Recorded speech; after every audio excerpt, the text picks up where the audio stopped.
So 2020 has already been a pretty tough year for Amazon sellers so far, with all of the restrictions and limitations that Amazon has put in place over the last few months because of coronavirus. And I was really hoping it wasn't going to happen in the UK, but last Friday Amazon sent around an email to all of its Amazon UK sellers basically letting us know that there's going to be inventory quantity limitations and restrictions put in place effective immediately until the end of the year. So in this video, I'm going to talk about what impact these restrictions and limitations are going to have on us as sellers and how we can kind of deal and solve these issues. So I think it was about 3 or 4 weeks ago now, Amazon sent an email to all of its US sellers, basically letting them know that there were going to be these new inventory quantity limitations put in place, effective immediately. And I had a few emails from some of my Academy members asking if I thought that the same thing was going to happen here in the UK. And I think I was probably being a little bit over optimistic and hoping that it wasn't going to happen here. But unfortunately, last week we all received an email, all of us UK sellers received an email from Amazon basically telling us that they were going to be doing the same thing here in the UK for UK sellers. Okay, so here is a screenshot of the email that Amazon sent out last Friday. Now, there was a bunch of information in this email, but there's two main changes that are the most important and are going to affect us the most and that we need to look at in this video. The first is the Inventory Performance Index, or the IPI index threshold change, and the second are these inventory quantity limits that Amazon are putting in place. So why don't we look at these one by one?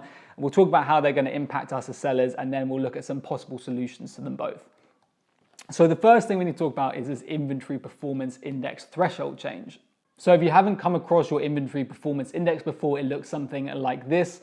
And it's a score that Amazon will give you as a seller between 0 and 1,000. The higher the number, the better. And the score is basically calculated on how good you are at an account level basis at managing your stock. How lean is your business? Now, there are a bunch of different metrics and calculations that go into working out this number, but essentially, it's how much you sell compared to how much stock you hold on Amazon.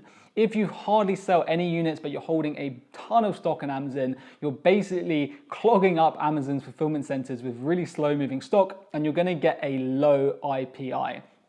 If you have a really lean model, you're only holding as much stock as you need, so you're selling well on Amazon, you're not keeping a huge amount of stock in the fulfillment centers, essentially your IPI is going to be a high number. And historically, there's always been an IPI threshold where if you drop below that IPI threshold, there's inventory limitations that are put on your account. And I believe that that used to be at the 350 mark. And basically what Amazon are saying in this most recent email is that effective immediately until the end of the year, if you drop below an IPI score of 500, then inventory limitations are going to be put on your account from the 1st of September. Now, this kind of makes sense. Amazon don't want slow moving stock clogging up their fulfillment centers. They want space for fast moving stock. Amazon don't really make any money from the storage fees from just having stock sitting in their fulfillment centers. Where Amazon's really making their money is on that referral fee, so the sales commission, and also on PPC spend.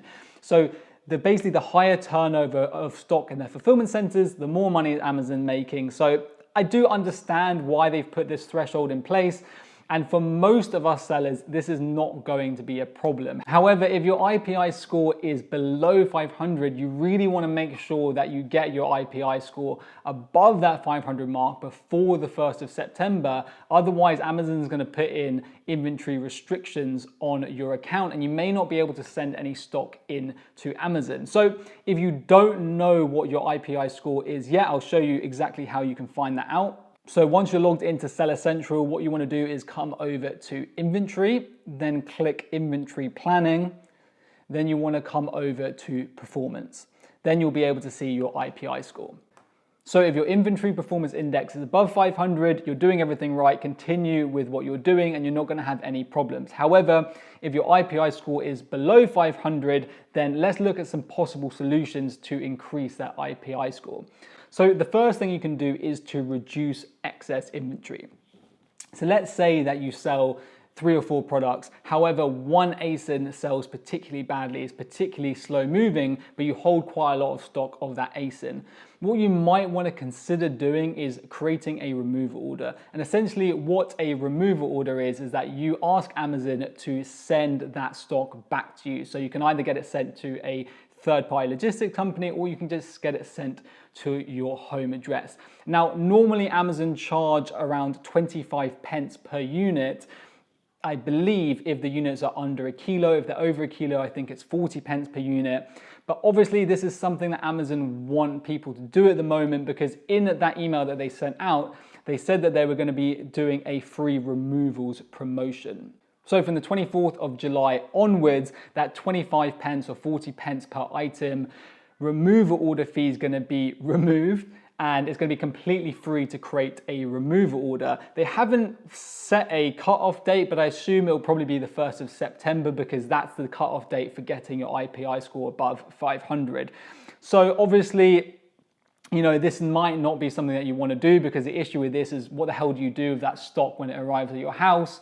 But this is an option if you've got one ASIN which is particularly slow moving and is reducing your IPI score. The second option is to increase your sales. Now, I know what you're thinking. You're saying, Luca, well, I'm always trying to increase my sales. My sales are as high as they possibly could be. But what I mean by this is you might want to consider basically reducing your profit margins and your profit to try and increase your sales a little bit. So you might want to look at reducing your selling price to stimulate more sales, to increase your PPC bids or your PPC budget, or potentially driving some sales through external traffic by running Facebook ads. Now, obviously this is going to have an impact on your profit margin, so make sure that you do your profit calculations and you work out how much room you've got to try and increase your sales a little bit. Now, obviously neither of these options seem particularly appealing, but really the only way to increase your IPI score is either to reduce your amount of stock or increase your number of sales. And if you don't do that, the kind of other alternative is that your IPI score remains below 500, you have quantity limitations put on your account, and you may not be able to ship any products into the Amazon fulfillment centers in Q4, and you definitely want to avoid that. So those are really your two options. Now, the second thing that Amazon mentioned in their email was that there were going to be new inventory quantity limitations coming in effect immediately. So in the email, they said to maximize selection for customers during peak, by peak they mean Q4, we are introducing ASIN level quantity limits on products in FBA. Most products will have enough space available for more than 3 months of sales. So if you already have ASIN selling on Amazon and you want to find out what these new quantity limits are, all you need to do is sign into Seller Central, come over to inventory and then inventory planning. Then you just want to hit restock inventory. So when you go into that page, you'll see something that looks like this. Now, this is just a screenshot that I've taken for a new ASIN that has no sales history. And when you're looking at this, there's 3 things that you need to look at. The first is your maximum inventory level allowed. So this is the maximum amount of stock that you're able to hold in the Amazon fulfillment center for this ASIN. The second thing is your utilization. So how much stock of this ASIN you actually hold at an Amazon fulfillment center at the moment. And then finally, you'll see your maximum shipment quantity. So this is your maximum inventory level allowed minus by your utilization, how much stock you're already holding. And essentially this is the number of units that you're allowed to create a shipping plan for. So if you're just looking at this on a surface level, you think, okay, so Amazon's allowing us to have 3 months of stock in their fulfillment centers. That's not a massive problem. Even if we're shipping by sea from China and our production takes a month and sea shipping takes 2 months, we should always be able to hold enough stock in Amazon. But actually you'd be wrong in thinking that. There's some serious issues with this new quantity limit restrictions Amazon have put in place. And the first issue is for existing ASINs. Okay, so let's look at this using an example. Let's say your product on Amazon sells 10 units per day. Amazon's going to allow you to hold 900 units in their fulfillment center because they allow you a 3-month supply. 90 times 10 is 900 units. Now, let's say you get that product manufactured in China and you ship that product by sea. you know that it's going to take you 2 months to get that stock to Amazon. So as soon as your inventory levels get down to 600 units, that's your critical stock level. You know that that's when you need to ship your stock to Amazon to make sure that you don't go out of stock. Now, you're going to want to ship 900 units to Amazon. You're going to want to ship a 3-month supply because you know, at least a 3-month supply, because you know that it's going to take you a month to manufacture products and another 2 months to ship it. But because you've still got 600 units in stock, your maximum shipment quantity is going to be 300. Amazon's only going to allow you to create a shipping plan for 300 units, which is an absolute nightmare. Essentially, to be able to create a large shipping plan, you're going to have to let your stock levels get really low. And if you're shipping from China, you're never going to be able to get your stock to the Amazon fulfillment centers quick enough. So essentially what this means is you're going to be going out of stock in Q4 if you continue to ship your product from China and do what you've been doing previously. The second big issue is for new products. So if you're a seller who's thinking of launching a new product, or you're a new seller to Amazon and you're creating a new product listing, that ASIN, that product listing, has no sales history. So Amazon has no idea what a 90-day supply would be. So just by default, they're setting the maximum inventory quantity limit at 200 units. Now, obviously, if you're planning on launching a product that sells 400 units a month, you're only going to be able to send in a 2-week supply, which is an absolute nightmare for new sellers. The only good news that Amazon have basically said is that as you start to build sales history, this inventory quantity limit will increase. So as you start to build sales history, Amazon will work out what your 90-day supply should be for that ASIN, and your quantity limits will increase over time.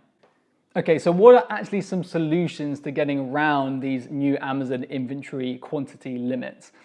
Well, if you are in the product research stage and you haven't picked a product that you want to launch, then there's 2 things you can do. Number 1, you might want to consider looking at a product that sells for a slightly higher price, but sells a lower number of units. That way, the 200 quantity limit is not going to be such an issue for you. However, for most of you who already have decided on a product and are ready to launch in Q4, that's not going to be a viable option. So what are our alternative options? Well, the first option is that you can pay someone to remove the restriction for you. Now, on a lot of the Amazon FBA Facebook groups, I've seen people kind of touting their services, saying that they can log into your account, put in a bit of code or do a little hack and get this quantity restriction removed. And I assume that it probably does work because you're only going to pay them if it does work. But personally, I would avoid this method because it is so obvious that this is going to be against Amazon's terms of service. I remember, as an Amazon seller, your Amazon Seller Central account is your business. If Amazon decide to suspend your account or remove your account, you're not going to be able to sell on Amazon and you're going to lose your whole business. So personally, I would not go for this method. Now, your second option is to ask your supplier or your manufacturer to hold stock of your product. So what you would do is you'd do your normal size manufacturing run. You would send your maximum shipment quantity by air directly to the Amazon fulfillment center. And then you would send smaller regular shipments from your supplier, from the stock that your supplier is holding on to, by air directly to the Amazon fulfillment centers when you're able to. Now, one of my suppliers already holds stock of one of my product boxes, and I've spoken to them and they're quite happy to hold my stock as long as it's not for a long period of time. And I know that a lot of manufacturers are quite happy to do this. But the problem with this issue is that even if you ship your products by air, from the time that you ship your products from your manufacturer, if they're based in China, to them being in stock in Amazon, including the time it takes Amazon to actually process your delivery, you're probably looking at a 3 or 4 week turnaround time unless your manufacturer is based in the UK, unless they're local. So actually, this isn't really going to be a viable option for you unless your manufacturer is based locally, especially for new ASINs where your maximum inventory quantity is going to be really low, 200 or 300 units. A 2 or 3 week turnaround time is just not quick enough to make sure that you stay in stock. So the third option is probably going to be the most realistic solution for most sellers, and that is to store your products and use a third-party logistics company. Now, if you've never heard of a 3PL, it stands for third-party logistics company, and essentially all they are is private warehouses and fulfillment centers. And quite a few freight companies such as Westbound Logistics or Westbound Global as they're also known, also have these third-party logistics companies. So if you're going to go down this route, what you would essentially want to do is get your shipments split in two. You'd want to send your maximum shipment quantity by air directly to the Amazon fulfillment center, and then send the remainder of your shipment by air or by sea to your third-party logistics warehouse. And if you're using a company like Westbound Global to do your shipping, they're going to be quite happy to split your shipment up, send one part to Amazon and send one part to their fulfillment center. Then what you'd want to do is just hold your stock at that third-party logistics company, which is going to be based locally, based in the UK, and you're going to want to drip feed stock into Amazon. So wait till your stock levels get low. That will allow you to create a large shipping plan and then send your stock into Amazon when you're able to. Now, the first thing that's probably going through your mind is, isn't this going to be quite expensive? Well, actually, it's not going to be too bad. So if we look at the storage cost, obviously these third-party logistic companies are going to charge you to hold your stock at their warehouse or their fulfillment center. But actually, they're only going to charge you around 15 to 20 pounds per cubic meter. Now, if we compare that to Amazon's storage fees, if we look at all other categories, October to December, which is Q4, Amazon are going to charge you about 91 pence per cubic foot. Now, there's 35 cubic feet in a cubic meter. So if I get out the calculator, Amazon would be charging you 0.91 times 35, £31.85. So basically £32 per cubic meter, when actually a third-party logistics company like Westbound Global are only going to be charging you around 15 to 20 pounds per cubic meter. So actually the storage costs are going to be less than if you were sending all of your stock into Amazon. However, there is one additional cost that you do need to take into consideration, and that's the cost of drip feeding your products from your 3PL to the Amazon fulfillment centers, sending those more regular, smaller shipments. Now, there's two options when doing this. Either you can get your 3PL to organize that shipping for you, or secondly, when you're creating a shipping plan, Amazon will give you the option of choosing a UPS collection at a subsidized rate. Now, Amazon's going to charge you £5 per box, and then your 3PL is probably going to charge you about £1 to package your products up and put on the shipping labels onto those boxes. So in total, it's going to cost you about £6 a box. And according to Amazon's guidelines, the box can't be bigger than 63 centimeters on any edge and can't weigh more than 23 kilos. So how much is it going to cost you? Well, basically, let's say you sell a product that weighs 500 grams, so half a kilo. You're going to be able to send in 46 units per box. So if I just get out my calculator, £6 divided by 46, that comes to 13 pence. So when you're working out your profit calculations, you're going to need to factor in that there's going to be an additional 13 pence per unit if you're going to go down the route of using a 3PL. Now, obviously, using a 3PL, your storage costs are going to be a little bit lower, as we just looked at. So this might kind of even things out, but you just need to make sure that you take all of this into consideration when doing your profitability calculations on new product launches. So if you do decide to go down this route, your turnaround time is only going to be 1 to 2 weeks. So you're going to be able to allow your stock levels to get much lower, create a larger shipping plan, and then be able to get your stock into Amazon much quicker before you go out of stock. So for most people, going with a third-party logistics company is going to be your best solution to getting around these new Amazon inventory quantity limits. So obviously, as sellers, this is not the news we wanted to hear from Amazon, but unfortunately, there's really not that much we can do about it apart from the 3 solutions that we just looked at. The truth is, if we want to be successful as entrepreneurs, we've just got to adapt as things change. Also, this hopefully will only go on until the end of the year. From January 2021 moving forward, fingers crossed there aren't going to be any more quantity limits. There might also be some silver linings coming out of this. One thing might be that a lot of your competitors might not be bothered to go down the extra route of using a 3PL, so they're going to go out of stock. So if you are launching a new product, effectively the competition is going to be reduced over Q4, so that could be an advantage for you. And secondly, you might even start to look at selling on eBay and on Shopify as well as Amazon if you're using a 3PL, because you can get them to ship your products directly from their warehouse. You might even end up expanding your business beyond Amazon. Who knows? But those are my best solutions for dealing with the Amazon inventory quantity restriction. I hope you found that useful. If you did, don't forget to give the video a like. It helps get the video out there to more people. Subscribe to the channel, and I'll see you in the next one.